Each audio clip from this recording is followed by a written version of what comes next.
As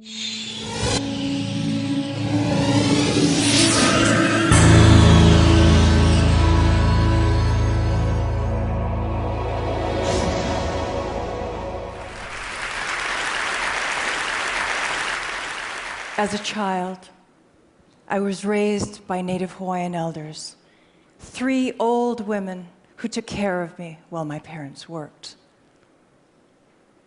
The year is 1963. We're at the ocean. It's twilight. We're watching the rising of the stars and the shifting of the tides. It's a stretch of beach we know so well. The smooth stones on the sand are familiar to us. If you saw these women on the street in their faded clothes, you might dismiss them as poor and simple. That would be a mistake. These women are descendants of Polynesian navigators, trained in the old ways by their elders, and now they're passing it on to me. They teach me the names of the winds and the rains, of astronomy according to a genealogy of stars. There's a new moon on the horizon. Hawaiians say it's a good night for fishing. They begin to chant. E ho mai ka hiki mai luna mai e o na me huna no ieu.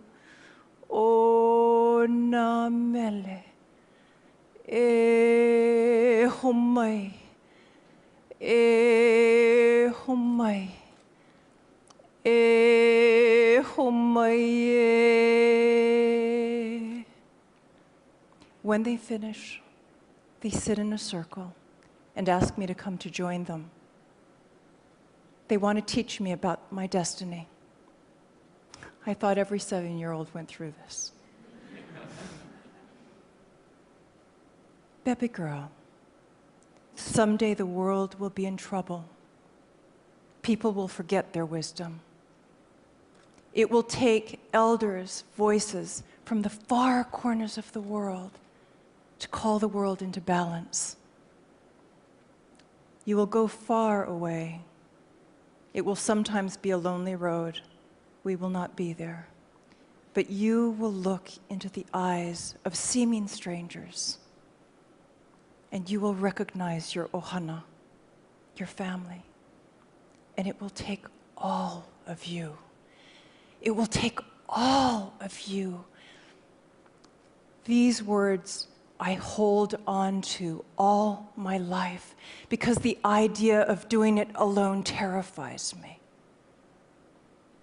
The year is 2007. I'm on a remote island in Micronesia. Satawal is 1/2 mile long by 1 mile wide. It's the home of my mentor. His name is Pius Mau Piailuk. Mau is a Palu, a navigator priest. He's also considered the greatest wayfinder in the world. There are fewer than a handful of Palu left on this island. Their tradition is so extraordinary that these mariners sailed 3 million square miles across the Pacific without the use of instruments. They could synthesize patterns in nature using the rising and setting of stars, the sequence and direction of waves, the flight patterns of certain birds, even the slightest hint of color on the underbelly of a cloud would inform them and help them navigate with the keenest accuracy. When Western scientists would join Mao on the canoe and watch him go into the hall, it appeared that an old man was going to rest. In fact, the hull of the canoe is the womb of the vessel. It is the most accurate place to feel the rhythm and sequence and direction of waves. Mao was in fact gathering explicit data using his entire body. It's what he had been trained to do since he was 5 years old. Now, science may dismiss this methodology, but Polynesian navigators use it today. because it provides them an accurate determination of the angle and direction of their vessel. The Palu also had an uncanny ability to forecast weather conditions days in advance. Sometimes I'd be with Mao on a cloud-covered night, and we'd sit at the easternmost coast of the island, and he would look out. And then he would say, "Okay, we go." He saw that first glint of light. He knew what the weather was going to be 3 days from now. Their achievements, intellectually and scientifically, are extraordinary. And they are so relevant for these times that we are in when we are riding out storms. We are in such a critical moment of our collective history. They have been compared to astronauts, these elder navigators who sail vast open oceans in double-hulled canoes thousands of miles from a small island. Their canoes, our rockets, their sea, our space. The wisdom of these elders is not a mere collection of stories about old people in some remote spot. This is part of our collective narrative. It's humanity's DNA. We cannot afford to lose it. The year is 2010. Just as the women in Hawaii that raised me predicted, the world is in trouble. We live in a society bloated with data, yet starved for wisdom. We're connected 24/7.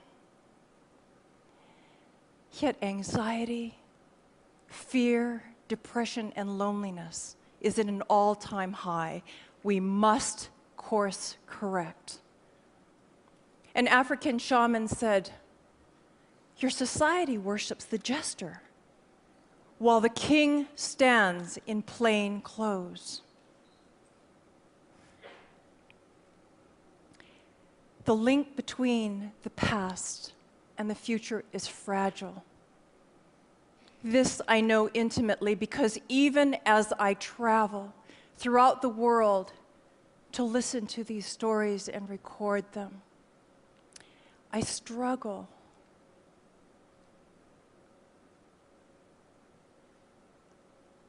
I am haunted by the fact that I no longer remember the names of the winds and the rains.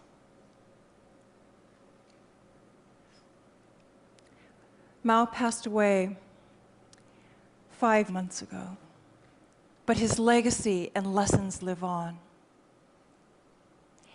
And I am reminded that throughout the world there are cultures with vast sums of knowledge in them, as potent as the Micronesian navigators, that are going dismissed. This is a testament to brilliant, brilliant technology and science and wisdom that is vanishing rapidly because when an elder dies, a library is burned, and throughout the world, libraries are ablaze.